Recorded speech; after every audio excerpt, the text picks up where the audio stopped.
had been studying book of Genesis.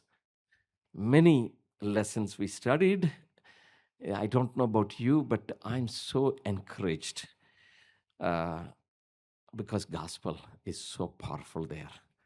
The gospel did not come just 2,000 years ago, but gospel has been there ever since God created this world, and ever since man sinned against God, everything, the fall happened. And God has been always gracious, and always He has been searching for us. And those who missed the sessions, you can actually go to our website. All of them are uploaded with outline, and you should be able to catch up with the missed sermons. Today, I'm going to preach the last sermon from book of Genesis. Genesis 37 to 50. 13 chapters, with the exception of 38. 38 I already preached during Christmas, Judah and Tamar. And that's a brilliant story. And we will not touch on Judah and Tamar, but today we are going to look at Joseph. And the title of my sermon is Joseph, a man with divine assignment. I did quite a lot of research for my dissertation. If you like to really know the academic side of it, please come and visit with me. I will talk to you, or I'll give you my book. But we are going to have one verse in the slide. So that is from Genesis chapter 50, verse 20. This is how it goes. You intended to harm me, but God intended it for good to accomplish what is now being done, the saving of many lives. Brilliant Bible passage. Many of you are going through transitions, struggles, tests. This passage that we are going to dwell on, I pray that that will minister to you. I'd like to give you a little bit of introduction about Genesis 37 to 50. God chose Joseph to be the bridge between Genesis and Exodus. Exodus, the greatest prototype of God's redemptive story. Long narrative, chapter 37 to 50. But one theme. The theme is God saves or God redeems. So the story of Joseph is so brilliantly taught with one theme, that is God saves. As I said earlier, by the time we finish Genesis 36, book of Genesis is over. And we have to have a bridge over to Exodus. So Joseph's narrative is the bridge. So we are going to do it today. God wanted Joseph to be in Egypt for two purposes. He was actually in Canaan, a place called Hebron. God wanted Joseph to be in Egypt for two purposes. First, God wanted to save people of Egypt from a 7-year famine, for which God equipped Joseph with divine wisdom. That was the first, less important purpose. The second one, more importantly, along with the people of Egypt, Jacob and his children would be saved from 7-year famine. Overall, Joseph's story, that is from 37 to 50, explains how children of Jacob, the people of Israel, ended up in Egypt. When we read Exodus, we suddenly read about people, a large number of them, living in Egypt. Between Genesis and Exodus, already 450 years have passed. Sometimes we may ask, how did these people move there? That many people. We use a technical term called etiology. That is, giving a reason how things happened. So Genesis 37 to 50 explains how people of Israel ended up in Egypt. Let's really come to the passage. We are going to read many Bible verses, and I will read them all quickly. Joseph, a young man, 17-year-old, lived consciously of God's assignment in his life. Let me read a few verses here. Genesis 37, 5-8. Joseph had a dream. He shared it with his brothers. Listen to this dream I had. We were binding sheaves of grain out of the field when suddenly my sheaf rose and stood upright, while your sheaves gathered around mine and bowed down to it. His brothers said to him, do you intend to reign over us? Will you actually rule us? Similar dream Joseph had, which he shared with the entire family. Genesis 37, 9-10. He had another dream and he shared it to his brothers. Listen, he said, I had another dream. And this time the sun and moon and 11 stars were bowing down to me. When he told his father as well as his brothers, his father rebuked him and said, what is this dream you had? That his father is Jacob. Will your mother and I and your brothers come and bow down to you, to the ground before you? Joseph could not contain in himself what God revealed to him in dreams. He was not bragging about the dreams, but he was excited about God's dream in his life. He was only 17 years old. So after that, he lived conscious of God's call in his life. In other words, God's assignment in his life. And I believe all of us, if God has saved us, there is an assignment. And the lesson we learn from Joseph is that we can live consciously. Hey, God has called me. God has called me. Joseph faced trials when he was living conscious of the divine assignment in his life.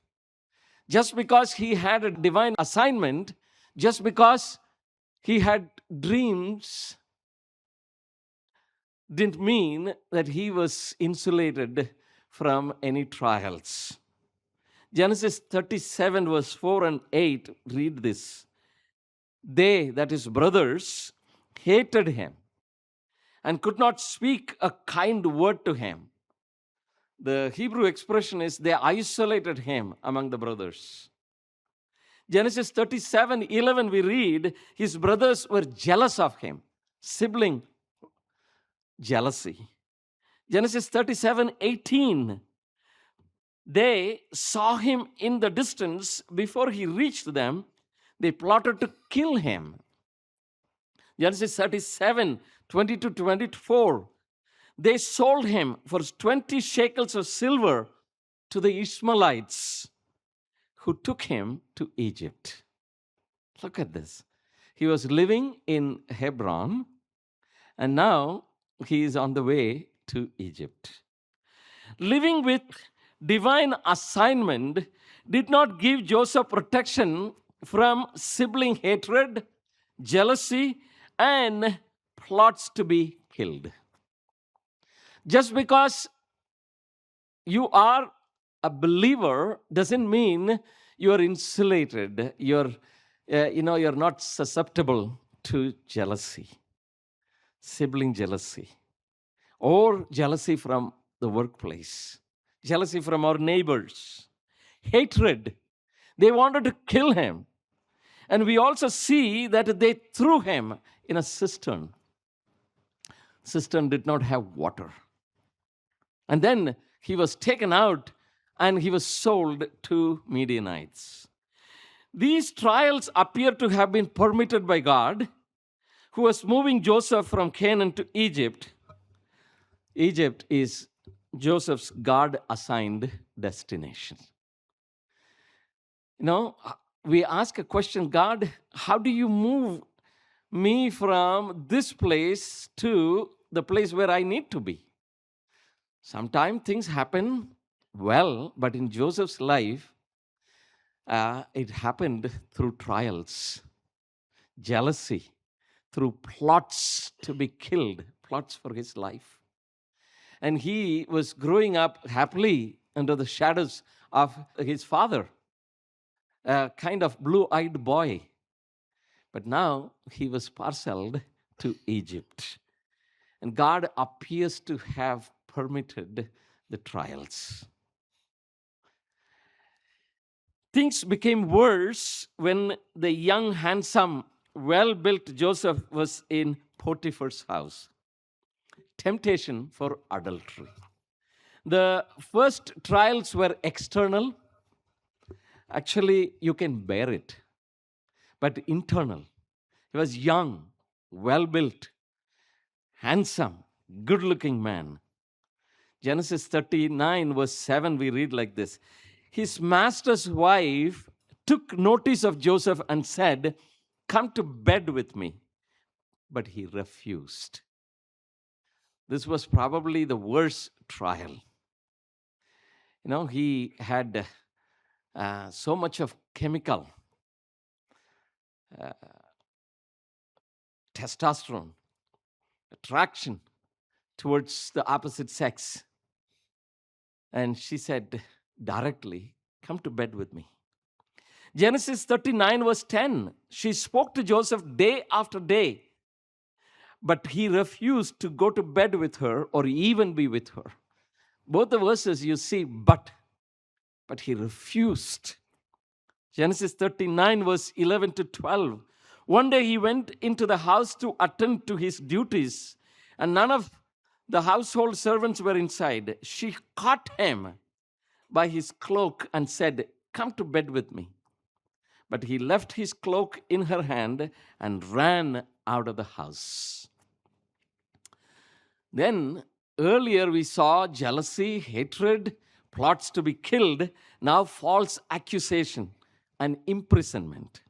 Genesis 39, verse 19, when his master heard the story, his wife told him, saying, "This is how your slave treated me." He burned with anger. And verse 20 of the same chapter, we see Joseph's master took him and put him in prison, the place where king's prisoners were confined, a dungeon. So this is how Joseph responded to Potiphar. Very beautiful. Genesis 39, verse 9. How could I do such a wicked thing and sin against God?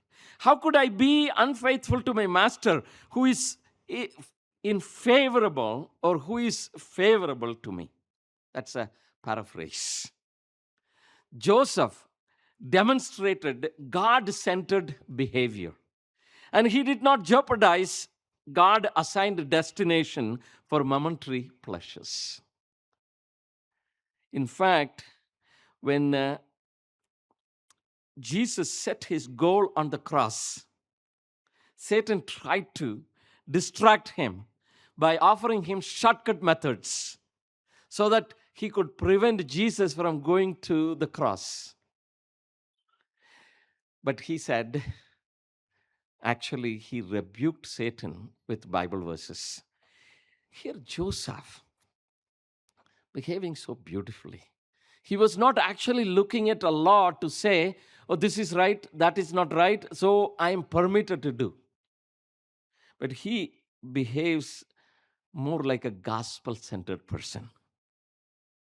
He did not jeopardize God-assigned destination for momentary pleasures.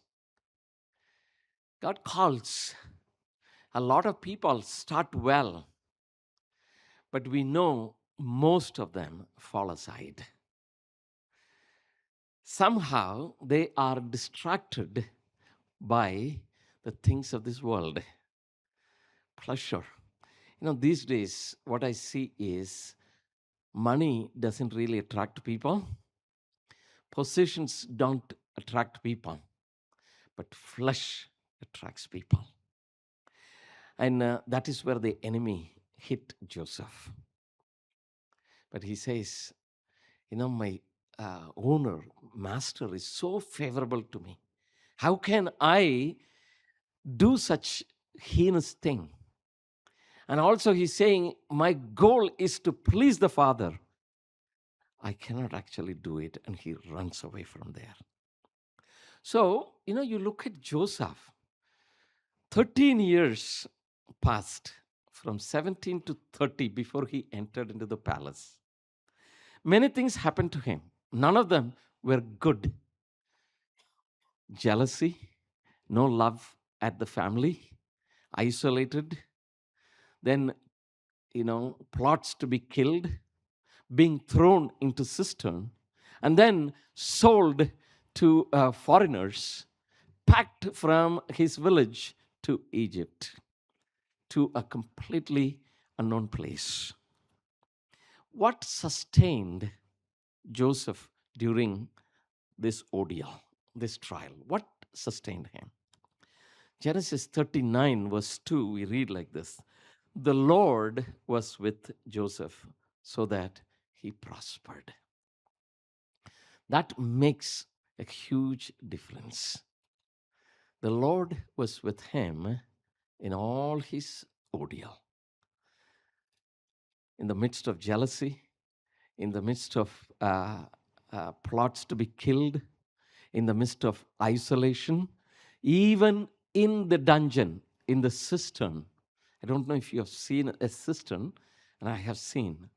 A cistern is a kind of water jar, and they just dig it in the kind of remote place so that when it rains, the water gets collected. And that water is used to give to the sheep, to the flock. And oftentimes, it is filled with silt and no light. And even if you cry, no one is going to hear you. And he was all by himself. We don't know how long, probably 2 days, 3 days. But the Lord was with him. Verse 3, when his master saw that the Lord was with him and the Lord gave him success in everything he did, Joseph found favor in the sight of his master. The Lord gave him favor. Verses 5 to 6. From the time he put him in charge of the household and all that he owned, the Lord blessed the household of Egyptians because of Joseph. The blessing of the Lord was on everything Potiphar had. His father was not there. His brothers were not there. He was not in a familiar place, but the Lord was with him. That makes a huge difference. Verse 20 to 21 of the same chapter. While Joseph was there in the prison, the Lord was with him. He showed him kindness and granted him favor in the eyes of prison wardens. I don't know if you've been to prisons, but I have. And now if you go to the Western prisons, they are more like 5-star hotels. But some of the prisons that we are used to, they are not good. And the inmates are not necessarily hostile and good people. And it is probably a dungeon. And he was there for no reason. He did not actually do anything against his family. He did not do anything against his master. But he was in dungeon. As I said earlier, God was doing something, and he was moving Joseph towards his assigned destination. And God was taking him from one place to another. God allowed these things to happen. And what we see here is, even in the prison, God was with him. And we see the same thing with Daniel. Daniel decided to honor God, which ended him in the prison, which took him to prison. And he was there in the prison, and God showed up. Genesis 41, verse 48, very powerful verse here. Pharaoh said about Joseph, this is Pharaoh's words: one in whom is the Spirit of God. I'm just thinking what kind of person Joseph was. After going through all of them, he was not bitter. He had not renounced his dreams, and he had not really, taken things into his hand. And he was kind of compliant 100% because he knew the dreams were given to him by God. And he also knew that it was God who was moving from one place to another, because he decided that he would honor God even in the midst of the severest trial. And now Pharaoh, the number one person in Egypt, he's looking at Joseph and he's saying, the person on whom the Spirit of God is. So powerful. We go through trials. And I, as a pastor, meet with people. And I don't have words when people share their trials, health situations. I don't have words. And I normally don't give empty promise. Oh, everything is going to be taken care. And I don't want to say, oh, I'm going to pray, it will be taken care. And I say, I don't know. Here, what we see is a great model.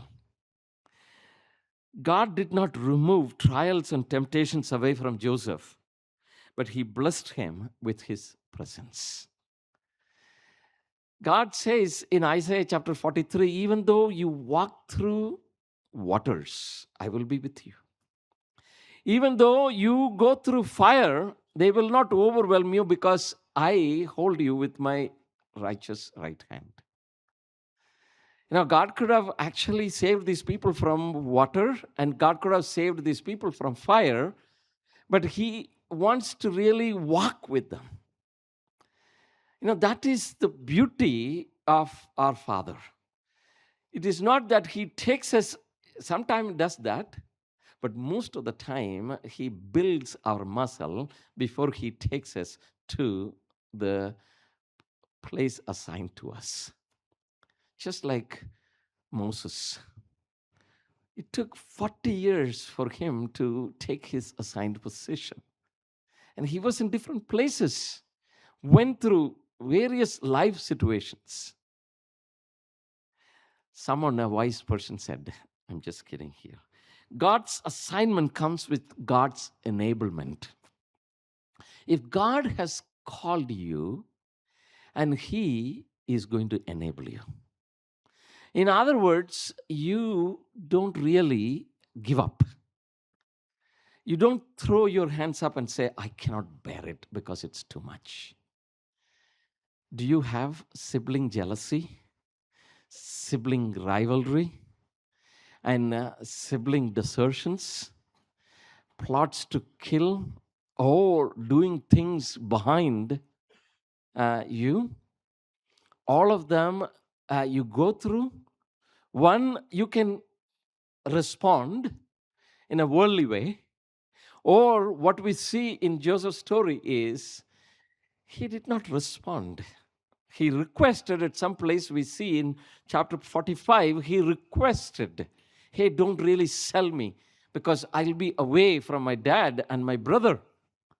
But they still did it. There was no grace that was shown to him by most of his siblings. We may be going through similar situations in our workplaces. Maybe we are going through financial issues. Maybe we are going through health issues. Things are not really going all right. God's assignments come with God's enablement. We see that if God has called you for an assignment, if he has called you to be his child, and he will give you the enablement to be the child. If God has called you to be a church planter, and God enables you to be a church planter. If God has called you to be a husband, he enables you to be God, husband characterized by godliness. The thing is, when a situation hits us, somehow we give up. First time, fine. Second time, fine. Here it took 13 years for Joseph to be in the palace from Hebron. Someone said when I started my seminary studies, God calls and He reaches you to destination. But in between, He trains you in discipleship through trials and difficulties.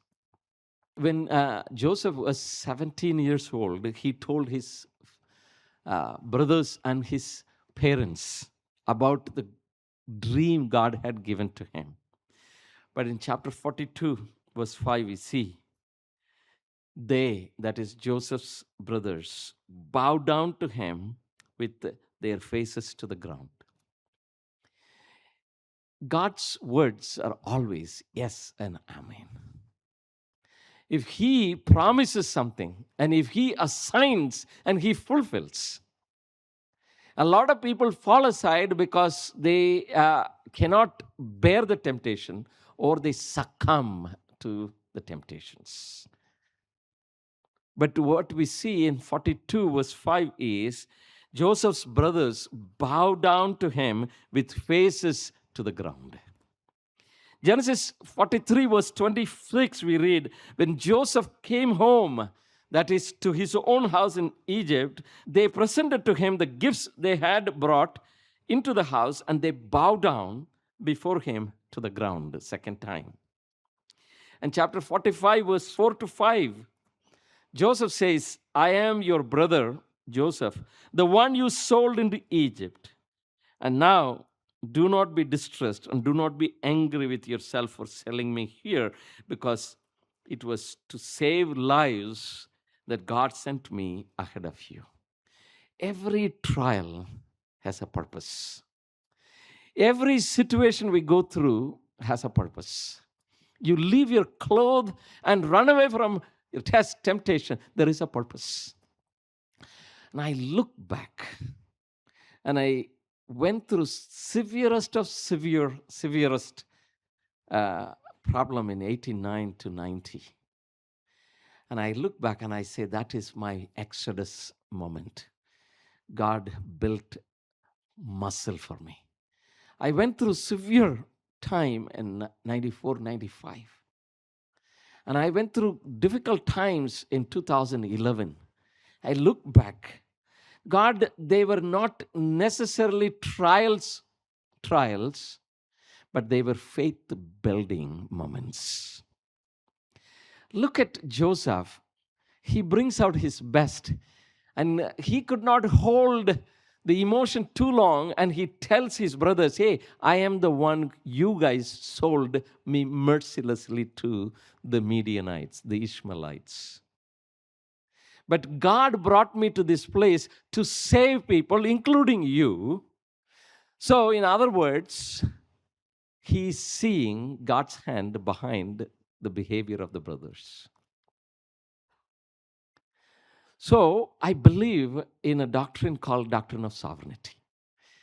We may be surprised by something, but it is not a surprise for God. What God is going to do 10 years from now, He has already seen it today. And we may say, God, you have to do it right now. We want to twist God's hand. But the story is this.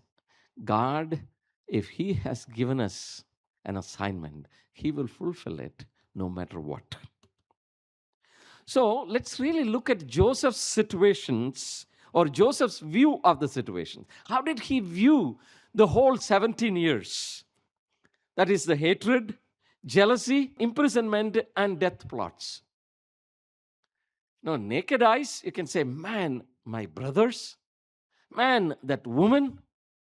But on the other hand, he has a perspective. I say God-centered perspective, gospel perspective. Genesis 45, verse 5 to 7. It was to save lives that God sent me ahead of you. But God sent me ahead of you to preserve you, a remnant on earth, and to save your lives by a great deliverance. I told you at the beginning.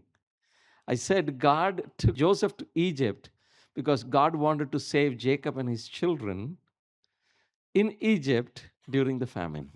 And eventually, they will stay there and then become a nation, and God would start his deliverance, which we call Exodus, 450 years later. It all started with Joseph.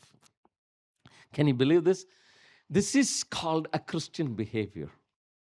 He is not really blaming his brothers. Instead, he's saying, it is God who brought me here. God sometimes uses Nebuchadnezzar. God uses Pharaoh. Sometimes God uses brothers to do harm, apparently. But in God's sight, nothing is dangerous or harmful for his children. Verse 8 of chapter 45. So then, it was not you who sent me here, but God. He made me father to Pharaoh, lord of his entire household, ruler of all Egypt. Look at it, a godly perspective. He was living in conscious of God's assignment in his life. Yeah, you and I are not called just to live in a house, drive a nice car, and then, have our children get married. It's very mundane. But God has called you for something bigger to accomplish his purpose. Everyone here has an assignment. Verse 11 of the same chapter, I will provide for you there because 5 years of famine are still to come. He's saying, you guys move, bring my dad here. Let's stay in a place called Goshen because only 2 years of the famine has gone. I will provide for you. You guys did all sorts of things, but you did not do it. God used you to do it. And verse 14 and 15. Then he threw his arms around his brother Benjamin and wept, and Benjamin embraced him, weeping, and he kissed all his brothers. This is what we see in Jesus. He was hanging on the cross, and he said, Father, forgive them, for they do not know what they are doing. And later on, if Judas had repented, he would have been saved. And we see extra biblical material, Pilate turned to Christ. Many people who went against Jesus became believers. And when Saul was going to Damascus, God saved him. See, that beauty in Joseph's story is this. It's kind of pre-Christian Christian behavior. Joseph kissed his brothers who threw him into cistern. Many of us say, I can forgive those people, but I can never forgive others. They must have done something. They say, I cannot forgive them. Then don't read this passage, please. Don't read. Oh, Joseph is exception. Oh, Jesus is exception. But you and I are called, and we are given this story as a model. He kissed all his brothers and wept over them. Afterwards, his brothers talked with him. And I know many people don't have a talking relationship with your brothers, with your sisters, with your moms, with your in-laws, maybe with few other people. And you may say you are a believer, but you don't have a believer's behavior. The next verse is the most important one, okay? Genesis 50, verse 20 to 21. You intended to harm me, but God intended it for good to accomplish what is now being done, the saving of many lives. So then, don't be afraid. I will provide for you and your children. And he reassured them and spoke kindly to them. Hallelujah. It is a very powerful passage. And he's saying, I will provide for you. I will take care of you. And he was kind to them. It is not that you forgive and just release the person and say, I will never see you again. But as much as possible, he is going to work with that person. Great model. You went through situations like Joseph, or you went through situations like Potiphar, and you say, oh, this person did it, that person did it. But you know you're a believer. That means God was never absent in your life. God was very much present. That means he is taking you through a situation. Only in retrospect will you be able to understand. So he was able to say, God brought me here. It is not me, or it is not you guys brought me here. Joseph responded to his brothers with kindness, contrary to the way they treated him who hated him. They threw him into waterless pit, sold him to the Midianites. Genesis 42 verse 25. Joseph gave orders to fill their bags with grains and put each man's silver back in his bag and give them provisions for their journey. This is called forgiveness. Forgiveness comes when we understand God and his role in our lives. Then we say, I want to do it. Forgiveness is not necessarily just words. Forgiveness is actually action. It's pragmatic. 43 verse 16, he said to the steward of his house, take these men to my house, slaughter an animal, and prepare a meal. They are to eat with me at noon. Something like prodigal son. And these people who have come from Canaan, far, take them to my house. He didn't tell them, torture them in the jail. This is called forgiveness. This kind of action can be done only those who have an experience with God. We don't know if Joseph had that kind of experience that we have, but only thing, the same behavior is absent in us. Saying, these people did it, but it is God who brought me here. So I don't want to really keep that grudge against them, but I want to forgive them. Hallelujah. It's so beautiful. Verse 24 of the same chapter. The steward took the men into Joseph's house, gave them water to wash their feet, and provided fodder for their donkeys. And verse 34, they feasted and drank freely with him. Probably that is the biggest punishment they can ever have, is to be restored and be loved and be cared for. And Joseph's this attitude helped people to grow so much in Egypt. And God had to redeem them 400 years later, which we call Exodus. So I'd like to really give us a few principles here. God may allow trials to happen to believers, but he also gives grace to face them. Now, trials are not easy. Trials are difficult. And I look back, trials were very, very difficult.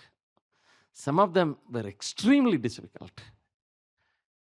But I look back and I say, wow, God, you gave me grace. Otherwise, I would not have survived. Someone said, when you are hit with a mountain, God helps you to climb the mountain. When you climb the mountain, you get the vista, a view of things. So I look back and say, God, you're amazing. God may allow trials to happen. Some of you probably are going through trials. Maybe you lost a job, you lost a loved one, you have financial issues, laid off. You're a child of God. You need to really put all the things that you need to do. But don't become desperate, because God is working. It's easy for me to tell, but I'm not telling here as an easy thing, but in light of the story of Joseph. God took him out of cisterns, entrusted him to Midianites, and then in Potiphar's house, and then in prison. He was trained in all these places to serve in the palace as the number 2 person. Number 2, often God uses trials in believers to advance his purposes. Believers must not let trials keep them away from advancing God's purposes. Now, you can ask anyone who have accomplished so much for God. They have not accomplished because they had a lot of money, a lot of supporters. They have accomplished because they stood on their knees and fought the battle. Someone said, you fight, you lose, but you fight on your knees, you win because God fights. Number 3, believers must avoid developing hatred towards those who perpetrate evil against them. What if God allowed these things to happen? Now, would you really develop a hatred or some kind of attitude by which you shut off, which other people do? But you keep a provision like Joseph. Now, I have seen reconciliations happening. I've seen people really coming and developing closer and better relationships after this kind of things happen. When you meet Christ, when your salvation is true, you can never hold grudge against other people. Because you pray every day like this, forgiven to me, even as I forgive others. Or you believe that parable of 500 talents and 50 denarii.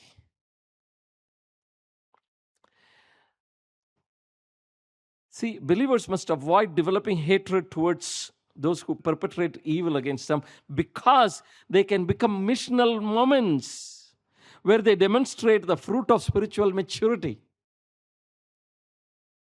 Number 4, believers must see life events from God's perspective.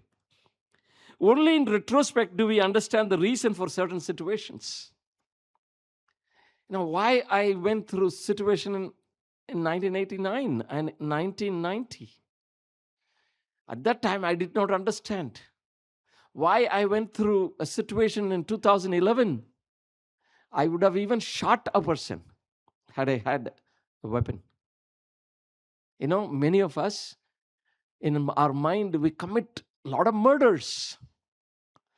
But the lesson we learn from Joseph is see things from God's perspective. Because in retrospect, and say, God, wow, it was you allowed it. You helped me to build muscle. Or you advanced me from one place to another. Otherwise, I would have been kind of settled in one place. Be kind of maintaining status quo. Number 5, the last principle. God makes some people do heavy lifting for the welfare of others. It's called vicarious suffering or vicarious doing. Sometimes we see some people lift heavy load. In Joseph's case, he lifted heavy loads. Is it unfair? Not unfair. It is a privilege. When you do church planting, sometimes you do heavy load. Is it unfair? Do I need to get a bigger piece of the pie? Not at all. We are, after all, instruments in God's hand. A dad works a lot for the welfare of the family. A mom works a lot for the welfare of the family. A brother works a lot for the welfare of the family. A company manager works a lot for the welfare of the company. We need to see things from the perspective of God, and God allows some people to lift heavy loads for others. It's vicarious. That is what we see in Jesus. And I call Jesus the new Joseph or better Joseph. Joseph is a type of Jesus who faced hatred, trials, and death for the benefit of others. He didn't do anything. And he was declared sinless by the highest authority, but still he went to the cross. Jesus, in many ways, there is a typology here. Jesus was rejected by his own. John 1:11, we read like this. He came to that which he was own, that which was his own, but his own did not receive him. In verse chapter 7:5, we read, his own brothers did not believe in him. And Jesus knew Joseph. Jesus was betrayed by his own. Matthew 26:15. What are you willing to give me if I deliver him over to you? Judas is saying, what are you willing to give me? He was with Jesus for 3.5 years or 4 years. And he is now betraying Jesus. So they counted out for him 30 pieces of silver. 10 pieces of silver is different. Joseph was sold for 20 pieces of silver. Jesus was exalted by his Father, just as Joseph was exalted by God. He was in the prison. The next day, he was in the palace. Number 2%. Philippians chapter 2, verse 5 says, even though he was in the form of God, did not consider equality with God as something to be grasped, but he humbled himself. In that passage, verse 9, 10, and 11, God brought him up and he raised him to his right hand, and he exalted him to the right hand. And at his name, every knee shall bow, every tongue confess that Jesus is the Lord. Some people may be doing heavy lifting, but it is all right. If it is God's assignment, you have to do it. Don't expect the bigger piece of the pie. So what is the takeaway for us as we get ready for communion? Live consciously of your divine assignment. You cannot say only Pastor Subhash has a divine assignment. Or don't say, so-and-so has only divine assignment. You are a child of God. You have a divine assignment. Live always in conscious of your divine assignment. God has called you to accomplish something. Maybe you have pushed him aside not to advance his assignment in your life, but you can actually say, God, what is that way that I have stopped? Live consciously of your divine assignment and demonstrate your relationship with the Father in your day-to-day decisions. Joseph told Potiphar, I cannot dishonor God. Although I would have done it, it is the best thing that I can do. But he said, this is someone else's wife. I cannot dishonor God. And then I cannot dishonor the master because I cannot please the Father. Then when his brothers came to him and bowed down to him, he extended forgiveness. And that is the daily decision. He was not holding the grudge against his brothers. He did not really even think about them. Instead, he did good things for him. As we conclude book of Genesis, could we take that decision in our life?